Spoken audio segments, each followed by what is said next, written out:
My name is Jeremy Devins, and this is the Quiet Mind Astrology podcast with the Friday forecast starting from Friday, June 14th. And we're going to look ahead all the way till Sunday, June 23rd. It's over the next week plus because we've got the summer solstice coming next week and the full moon in Mula Nakshatra coming next week as well. So lots of cool things to talk about here on the podcast.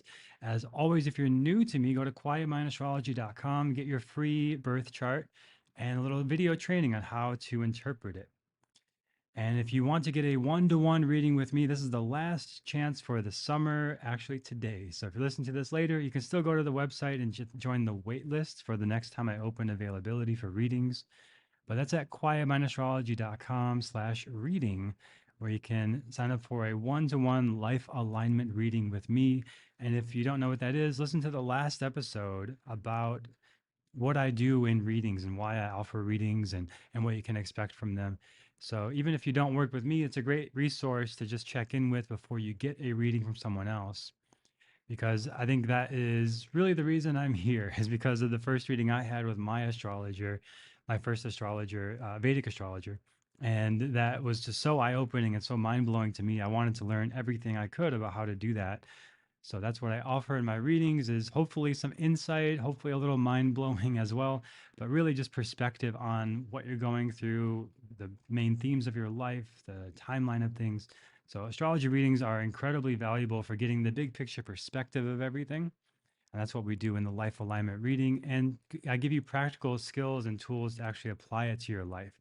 So it's not just information like you could find in a book, but it's actually getting the holistic picture of your whole chart and how to apply it to your life. So that's at quietmindastrology.com. If you catch us on Friday, you can still join. You can still sign up and you don't have to book right away, but you can book sometime within the next year if you don't want to use it right away. It's also the last time I'll be offering readings at this discounted rate as my availability is lessening for these one-to-one work assignments and opportunities. And I'm focusing more on the mentorship programs and the group programs that I'm offering where I'm able to help more people and have a bigger reach in that way. So I do have still some availability for one-to-one readings, though, if you're catching this on June 14th. And speaking of June 14th, we've got two transits happening this day on Friday, June 14th, starting with Mercury in Gemini in its own sign. Wonderful placement here. So if you're looking on the video, I'm going to show things and point them out as well. So if you want to learn astrology from the perspective of an astrologer, I can point this out. What I'm looking at is the South Indian chart, and that's basically what the sky looks like from here on Earth. And if you want to see it yourself, you can get the Night Sky app or Stellarium website and just see where the actual constellations and planets are in real time. And on Stellarium web, you can actually look at any date in history, including your own birthday, and see where the planets were on that day. Because we're using the sidereal zodiac, where the planets and signs are in space relative to Earth rather than the tropical zodiac, which is based on the seasons and where everything was 2,000 years ago. So Mercury in its own sign of Gemini now, Friday, June 14th, for 2 weeks, improving communication, improving our expression of our ideas and intelligence. Mercury, the Sanskrit word is buddhi, is intellect, like Buddha, the awakened one. And in Gemini, it brings this awakening of intelligence into business, into new ways of communicating, improving our communication, improving our relationships, improving anything to do with transaction, business, commerce, marketing, things like this. So if you are wanting to improve in those areas, this is a great time for learning and education in these areas. Great time for studying, reading, learning from courses or trainings or coaches or mentors about topics that have to do with Mercury is the intelligence and all these things I just mentioned, communication, commerce. And Gemini now brings this very open-minded, curious kind of approach to how we learn. So you may find lots of really interesting new ideas and new things to explore. And in particular, it's in Mrigashira as it starts this transit, which is more of this deer kind of energy of what about this? What about that? It's a little bit skittish. It's also quite graceful and elegant. So maybe there are some ideas that we want to explore that we feel inspired by and empowering in a way. but they also may be that we are not quite sure yet if this is quite it, that's quite it. It's not this very definitive, decisive, landed kind of energy. It's more of an explorative, curious, looking around your surroundings kind of energy, like a deer does. And then we'll move into Ardra on June 17th, which I'll talk about in just a moment here. And then Punarvasu on June 23rd. So these are nakshatras within Gemini. I'll talk about what that means in a moment. But on also Friday, June 14th, we've got the sun moving into Gemini with Mercury and Venus. So as you see, and if you're watching the video, Sun is in an enemy dignity here. So Sun in Gemini. Sun wants to be direct, powerful, center of the solar system. Gemini wants to be exploring. There's twins. It's dual natured. It's let's collaborate. Let's work together. Let's explore ideas. Let's bounce ideas off each other. The Sun is the king who says, my idea is the idea. That is the way we are going. So for yourself, on an individual level, which I like to focus on, what you can control, what you can influence, how it affects you personally. Your sun is where you have power and authority and leadership and sovereignty in that area of your life, wherever your sun is in your birth chart. Again, get your free Vedic chart on my site and see where the sun is, and you can see how that energy is expressing for you. But for everybody, it brings in this sun and Gemini perspective now of, okay, my authority, my power, my leadership ability needs to be more split, more exploring different ideas, more looking at different perspectives, different options, different perspectives and ways to do things. So that's the sun in Gemini. Now it's this decisive, definitive, direct energy split to explore different possibilities and different ideas. Now, that's not necessarily a bad thing. It's a problem, though, if we are wanting to get something done and we have multiple goals. So the Chinese proverb is chase two rabbits, catch none. So that's the example of sun and Gemini kind of energy. If we're running around chasing two, three, four, five rabbits, probably not going to catch any of them because we're scattered. Our energy is too diffuse, too much in too many different directions. The sun likes to be direct, clear. This is where I am. It's just a giant ball of fire. Everyone look at me.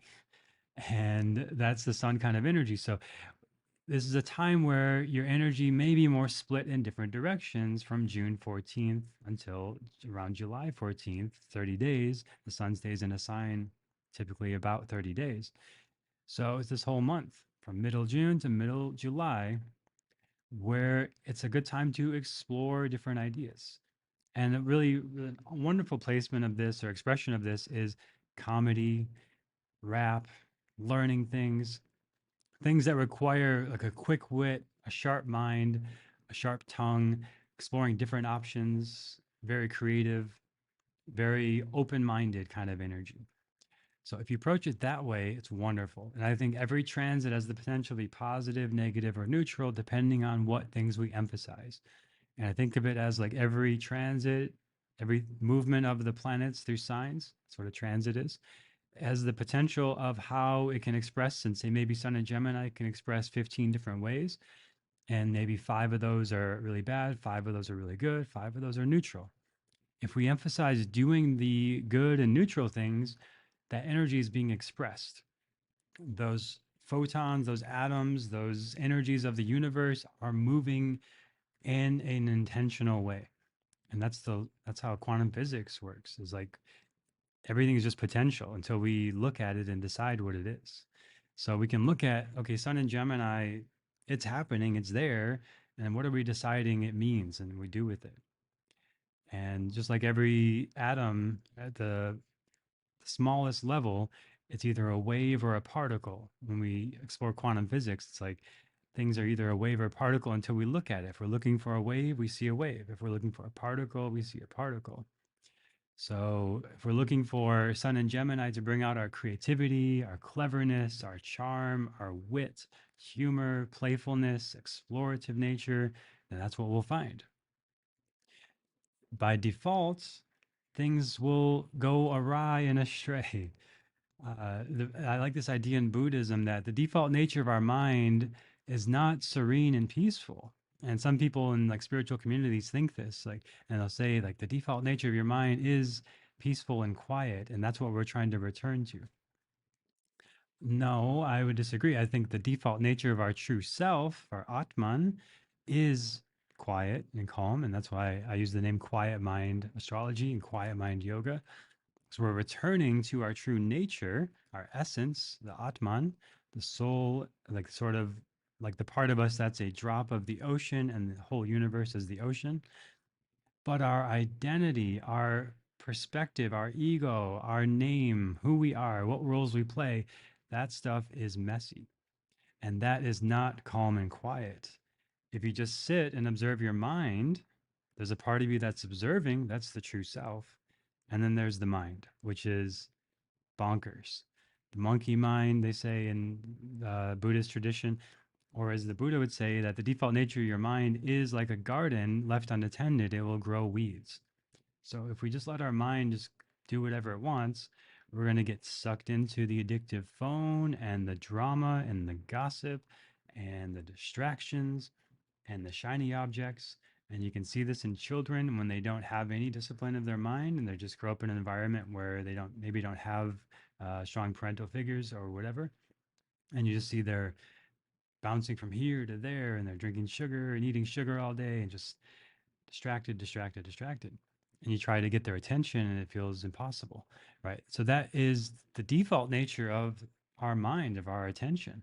So now at this time with Sun and Gemini, we can choose to focus on the things that will direct our mind and direct our energy to chase the one rabbit and catch it, to learn the skill, to learn how to improve our expression of our authority more creatively through our marketing, our business, our skills, whatever that way expresses for you, and bring out more of the gifts of this and of the that's for example, like say there's 15 possible expressions, 5 positive, 5 neutral. We focus on those, that energy is now being expressed. And Sun in Gemini is being expressed in either the wave or particle as we choose. And it doesn't have to default to this negative expression of the garden becoming overrun with weeds and pests, right? So next transit is now June 17th on Monday. And I'll move along here on the calendar if you're watching on the YouTube or the Spotify video.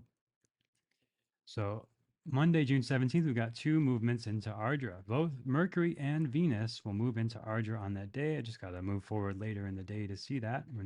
There we go. Venus reaches there around 4 or 5 p.m. Pacific Standard Time. So Venus and Mercury now both in Ardra Nakshatra. Ardra is the symbol of a teardrop. So it represents sorrows, challenges, storms, and it always precedes Punarvasu, the next nakshatra they'll both move to later on. Mercury will reach there next week, Venus a little later. So it's the rain, it's the night of the storms, and the next morning there's that fresh dew, and it just feels good and refreshing. But first, you've got the storm that kind of washes things away, also hydrates all the nature and everything. So there's good and bad and neutral with everything. So what does Ardra, Venus and Mercury both being in Ardra give us the opportunity to explore? Well, that can help us explore our emotional landscape more. Sometimes we need a big emotional release.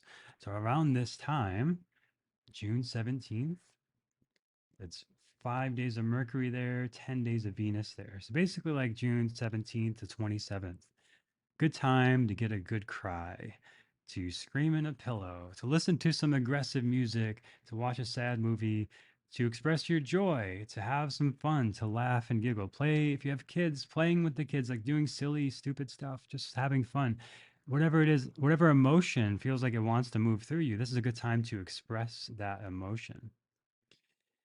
And that nakshatra of Ardra is ruled by Rahu.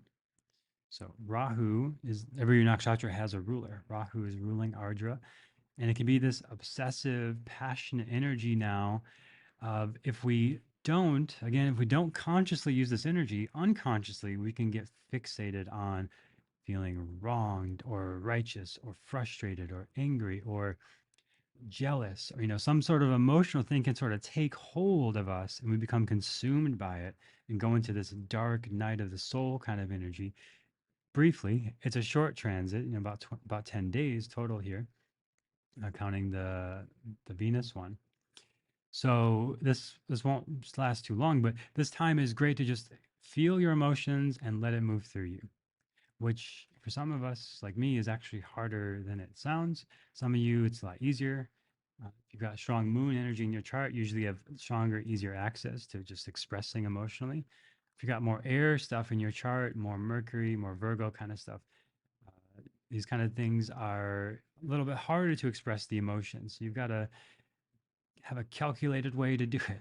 For me, I know there's certain songs or movies that will get me to cry if I need to release some emotions that are kind of stuck there, if it's not coming out naturally, or to find activities where you can just release and just feel whatever you need to feel, good, bad, and different. But that Rahu energy can bring that passionate, obsessive energy where if something really gets under your skin, it can really get under your skin. So being aware of that through this transit is helpful to not let it consume you. But overall, it's a very cleansing, relieving kind of thing. Like I think if you never cry, it's like you're suppressing it, you're just bottling it up. You go crazy. It's just the tension has to go somewhere in the body. The energy's got to express somewhere, rather than being emotion, where it's energy and motion. It becomes trapped, and we get like these knots in our shoulders and pain in the back and tight hips or whatever the thing is. So if you're not expressing your emotions in a healthy way, you're going to express them in the sense of holding tension in the body, holding tension emotionally, mentally, friction in a relationship, frustration, anger, hostility, resentment. These kind of ways can express as well. But just like the rain falls, just like let it fall, let it move through you. Easier said than done, I know, and I've struggled with this in the past myself, and it's a constant awareness for me to like really let things move through. And there's still times where I'm blocked, and it's like I want to let it go through, but it's not, and I can't say the thing, I can't feel the thing. So I understand that very deeply myself. But the Ardra time is the opportunity to let it move through and even choose activities that will allow that space. Next, we've got Mars in Bharani Nakshatra coming up on June 19th. So this coming Wednesday, Mars, the planet of action, drive, ambition, the warrior spirit, in Bharani Nakshatra. That's a smaller division within the sign of Aries. And we see that is ruled by Venus, is the ruler of Bharani. So there's a strong connection now between Mars and Venus during this transit, 17 days. What does it mean for you? Well, Mars being in its own sign of Aries brings us a lot of ambition, drive, and initiative to start things, to just go. I've been feeling this a lot myself. I feel the Mars transits quite strongly for myself. I have a lot of Mars energy in my chart, 3 planets in Aries in my chart. So whatever the Mars is doing, I'm feeling that a lot. And with Mars in Aries for me, I'm feeling very excited, driven, ambitious. I'm like clearing up tons and tons of stuff. I've got other transits like this, a lot of stuff going over my 12th house right now, the Jupiter and Uranus thing I talked about recent episodes. So that's me, that's how I'm feeling it. But for you, look where Aries is in your chart, and it's like Mars is there right now. You can look where Gemini is in your chart, and it's like Sun, Venus, and Mercury are there right now. Wherever Taurus is in your chart, it's like Uranus and Jupiter are there right now. So the houses are not what I'm showing here on the screen. Those are irrelevant for today.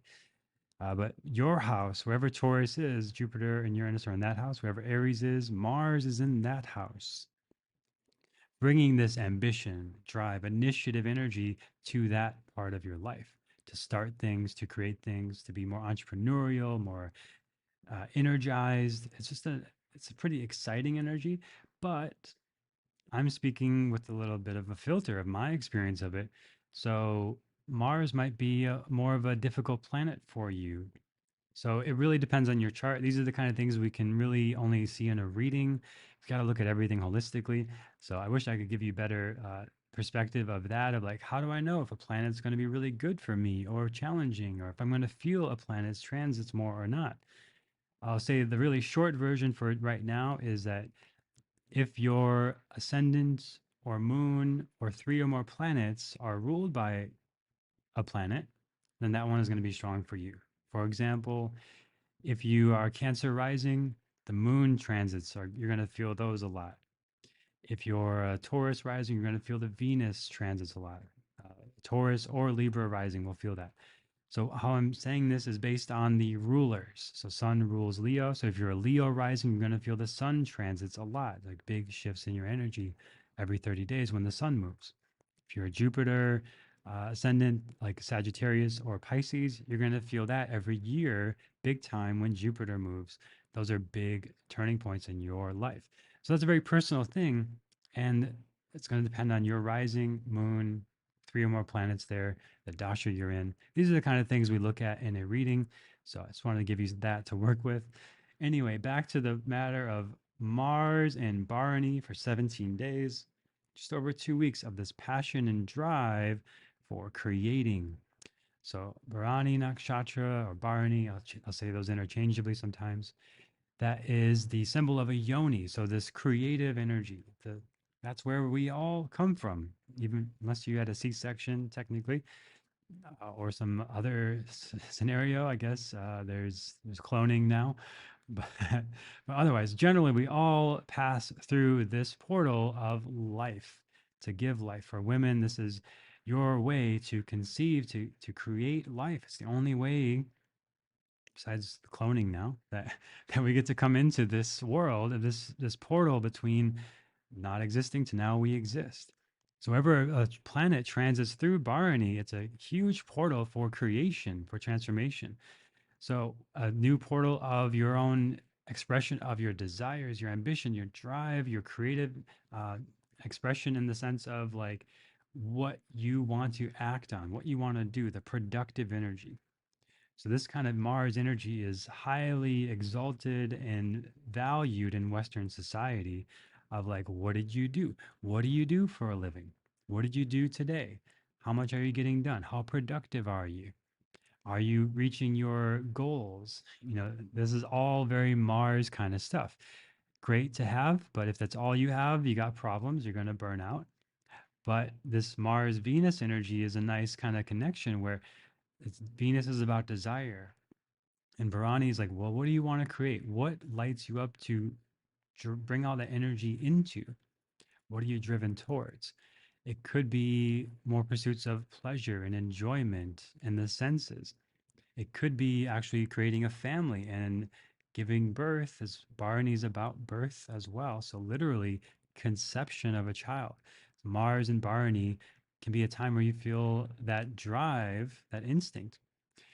That's not going to apply to most people, really, realistically, of course. But it is a favorable time where that sexual energy is heightened. So that can be expressed through the desire to conceive or to harness those energies through Kundalini, Tantra practices, things like this. So it's a very passionate, driven energy towards what we love. I love it. Big fan. All my strong Mars, Aries energy in my chart. But if you don't have that and you got more difficult Mars placements, it won't be as positive for you. So always keep that in mind. Everything I say, sometimes it's more factored in, like you're going to have a tendency towards a more positive or negative expression or something. So those ones require even more awareness. Because with all this positive energy for me, I could just like work, work, work all day, become workaholic and burn out. By the time now Mars will move on to Taurus, crash, right? So you got to be aware of like too much of a good thing. And then if it's a more negative placement default in the chart, now you got to be more aware of cultivating the positive things. Like how can you now bring out some of those positive expressions of being more creative, having clearer goals, getting clear on what you want, moving towards those things, expressing the sexual energy in an intentional way, and if you're dating or all this kind of stuff, being really intentional with who you date, who you share your energy with, these kind of things. So when you already have a more difficult placement in the chart, those transits require a little more attention to bring out the positive expression. It's already very positive. It requires more mindfulness to not just overuse it and overdo it. And then on Thursday, June 20th, we've got the summer solstice is the longest day of the year. Now, this isn't something you see astrologically, but it's something that we experience here on Earth in the northern hemisphere because of our tilt. It's the longest day of the year. In the southern hemisphere, it's the longest night of the year. Now, I know I do have quite a few listeners in the Southern Hemisphere, so I appreciate you all. But I do generally, for these solstice things, I just focus on the Northern Hemisphere because that's where most of the listeners are and that's where I am. So I can speak to that. But if you're listening in the Southern Hemisphere, just skip ahead a couple minutes and just consider that you're in the longest night of the year and more of the yin aspects are dominant. So, kind of opposite of what I'm about to say. So, summer solstice, the peak of the pitta, yang, fire energies. And we actually feel the heat of the sun about a month later. So, the real full impact of being closer to the sun, longer day, we feel the hot heat of that in the hotter summer days of July and August. But we're closer, the day's longest. And then after June 20th, there's a pause. And then we go in the descent towards the winter solstice. So 6 months where the day gets shorter and shorter and shorter and shorter to the shortest day of the year on December 25th. But now on June 20th, it's the peak, the top of this yang energy where around June, July, you may be feeling very excited, even to the extreme, it'd be like frantic and manic, or you've got too much energy, too many uh, pots on the burners or whatever how that saying is. Too many cooks in the kitchen, too many metaphors I'm trying to fit in at once. So June 20th, it's like be aware of where your energy is going. The pitta fiery energy thrives when it's pointed, when it's directed, like Mars and Aries. And if you diffuse that too much, too many things going on, that's where you're more likely to feel burned out and overwhelmed and scattered and anxious. Now you go into the Vata dosha, but the Pitta dosha is very high right now. So just direct it where you want it to go. If you're not sure where you want it to go, make a list, then narrow it down. I want this, this, and this. Make a list of as many things as you can and then prioritize. Okay, well, I really want this, this, and this. And then prioritize those. Well, I really want this. And prioritize that last list. Get as far as you can so you really get down to like what is what you want to focus on now? What do you want to do? How do you want to direct all this potential energy? Because it's here. It's an energy to work with. It's an opportunity. And every transit, again, can be positive, negative, or neutral.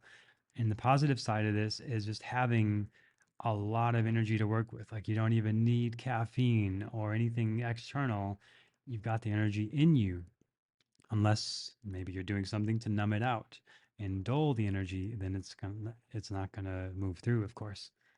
I think in everything I do and teach is about creating this sense of being a vessel for energy to move through you. And these transits, these changing energies throughout time, to be able to move through you. So the more things you're doing to numb out, distract, block, suppress, do things that are unnatural and in some ways blocking the energy, the flow of energy in your body, these energies are not going to move through as easily and not going to be as easily to direct and work with. And this is why I teach yoga as well. Yoga is about learning how to work with energy, how to direct energy. So that's an essential skill. If you feel like you're struggling with that, yoga practice as much as possible. And anything that you do, it could be Tai Chi, whatever, Pilates, whatever you do to move energy through your body and have awareness of energy is super important, especially at these peak times. And in Ayurveda, there's this saying that all diseases begin in the transition of the seasons. So as we are at the peak of the solar yang energy, we're at the peak of pitta accumulation, which can turn into inflammation, burnout, irritability, boils, rashes, inflammation, all these pitta excess issues, just outbursts, frustration, blowing up, these kind of things. So you got to cool off. You got to do the opposite. Like increases like, and opposites bring balance. So bring in, this is why, in the summer, it's so common. Everyone's eating watermelons and and ice cream and cool things. So, and like iced tea, these are just in the sort of image of summer, at least in America, that, I had growing up. You just think of summer, you think of these things. Also cookouts and all that, so where you can have a lot of very pizza stuff, a lot of like fried meat and stuff like that too, and on the grill. So that's also quite pitta increasing. But typically, if you're excess pitta, if you're starting to move into those tendencies I mentioned, you want to catch them on the subtle level before they become physical. So a little irritated, a little fatigued, a little hot-headed, cool off. Eat some cucumber, drink some cucumber and mint water. I love that. Drinking it right now, actually. Cucumber, mint water, amazing. And things like watermelon, papaya, fruits, etc. But generally, June 20th, celebrate the years halfway through, or maybe maybe you don't want to celebrate that, but celebrate what's gone well, what lessons have you learned, and where do you want to go going forward for the next 6 months.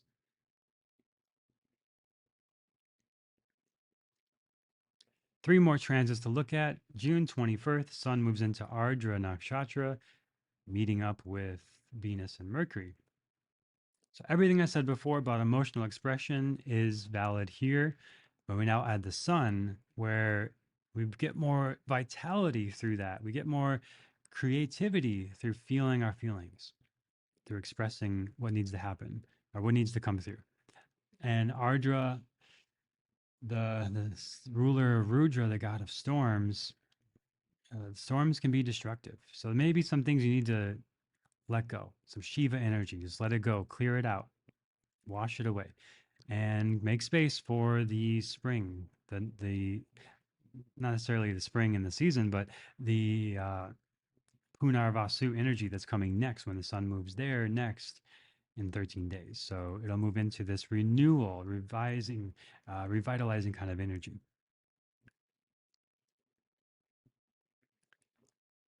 Next, on June 22nd, the full moon in Mula Nakshatra in Sagittarius.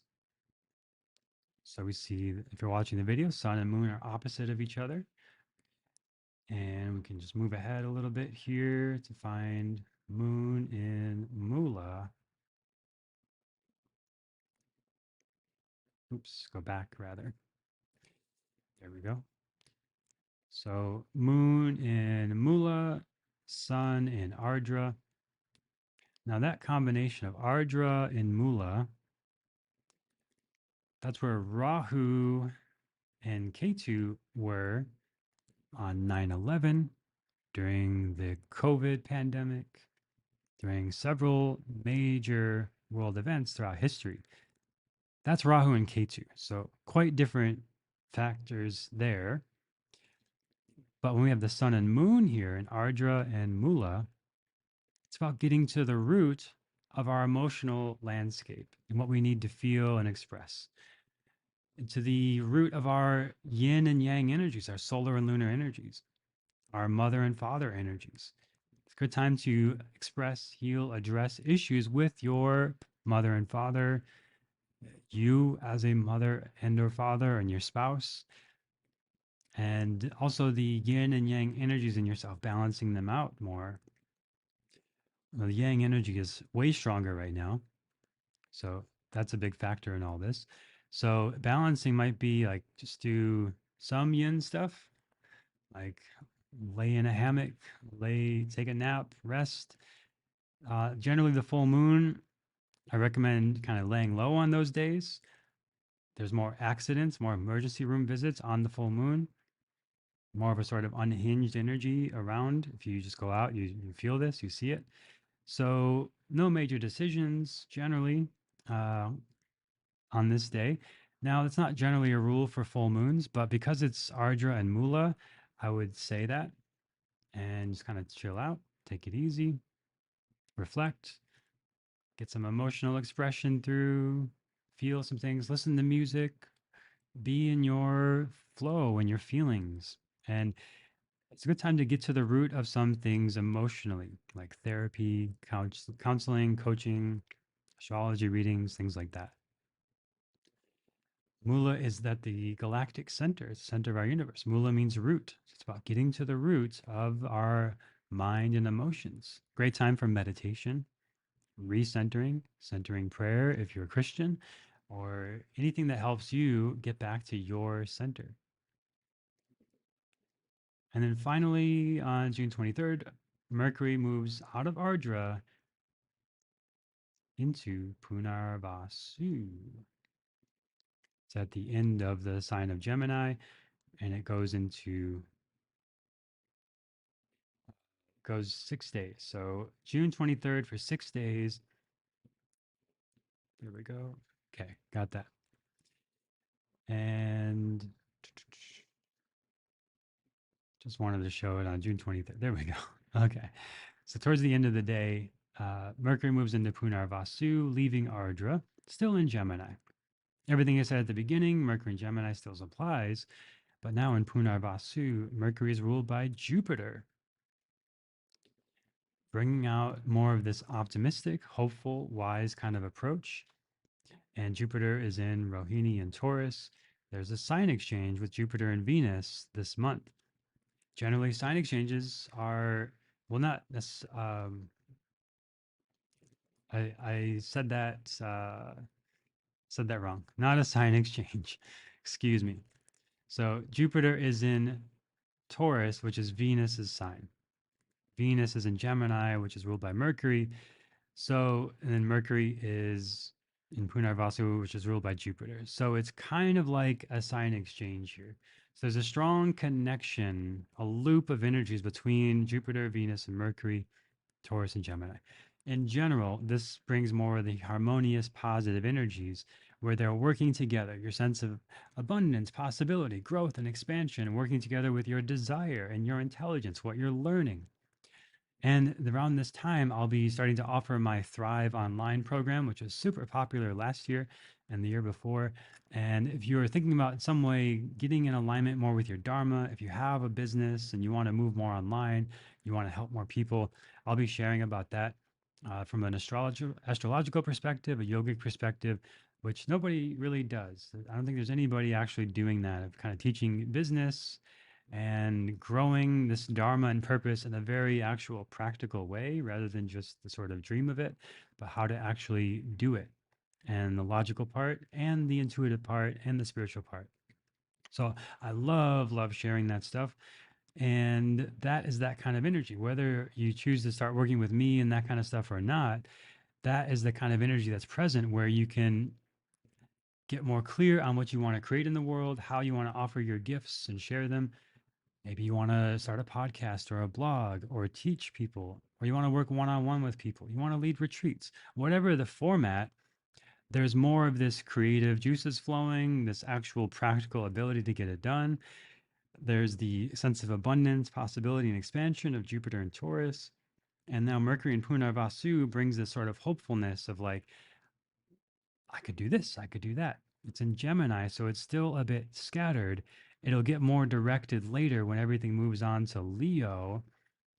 And that's about the time in the Thrive program where people will be actually honing in and putting their offers out there more. But we'll be working on that and the emotional aspect in that program in the Cancer time. So if you're, again, whether you work with me or not, these are the kind of things you can work with over this next couple months. So now towards the end of June, starting to tune into like, what is your dharma? What lights you up? What is your purpose? What do you want to be doing? And how can you start to express that? And there's a big sense of hopefulness, which could come crashing down into reality and Cancer and like the actual difficulty of doing that. It is not easy. If you've tried, you know. And I almost gave up many times when I was starting. So I can tell you from experience that just living in your purpose and like putting yourself out there sounds wonderful, and we all want that. And it's why there's so many YouTube videos now about this, and they get so many views because it's like something everybody kind of wants, but actually doing it and implementing it, it's not easy. So that's where I think you need a lot of help and support, and that's what I'll be offering. So again, that's something to consider as you get all this optimism and hopefulness of like, ooh, I could do this or that. I could put myself out there this way. I could share this gift. I could do this thing. Well, think practically about it too. Mercury and Gemini is actually pretty practical energy. So you got that working for you at the end of June. But the emotional part is actually the hardest part. And there's actually plenty of videos that just say, okay, you want to start a YouTube channel and get like 1 million followers or make a living on YouTube? There's plenty of videos now that just show you here's the 15 steps to do it. Or you want to start an online business, here's the 15 steps to do it. But how many people actually do it? Very small percentage because of the emotional part. And that is the real work. It's like it sounds nice to have your own business and do what you love and work anytime you want and anywhere in the world, but you've got to overcome so much stuff because if you haven't done it yet, there's something in the way. It's not just the practical steps. So that's the emotional part. And that's coming up later. That's coming up next month when everything moves into Cancer. And we'll talk about that next month in July. And then if you work with me, we'll be working on it in the Thrive program. So right now, though, just enjoy the naive optimism. Like, don't get too ahead of yourself. Just like be okay with like what's possible and like explore. That's how I'm working with it. It's just like, what about this? What about that? Let's try, let's see what this would look like. Let's try this idea. And knowing that there's more to be done. It's not going to be the finished thing yet. But Gemini is just kind of like, what about this? What if that? Let's see. And it's a kind of fun explorative energy. So that's our look at this week. A lot of stuff I talked about. So if this is the first time listening to the weekly horoscopes, as you can see, it's not really just the week. It's like I try to give you as much value as I can.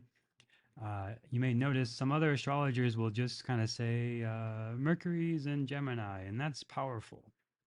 Powerful for what? What does that mean? How do I apply it to my life? It's just a really big transit. Big for what? Like big what do you mean? So I like to try to give you as little of that as possible and as much as what I gave you today. So if you found it helpful, leave a review on Apple Podcasts, share it with a friend.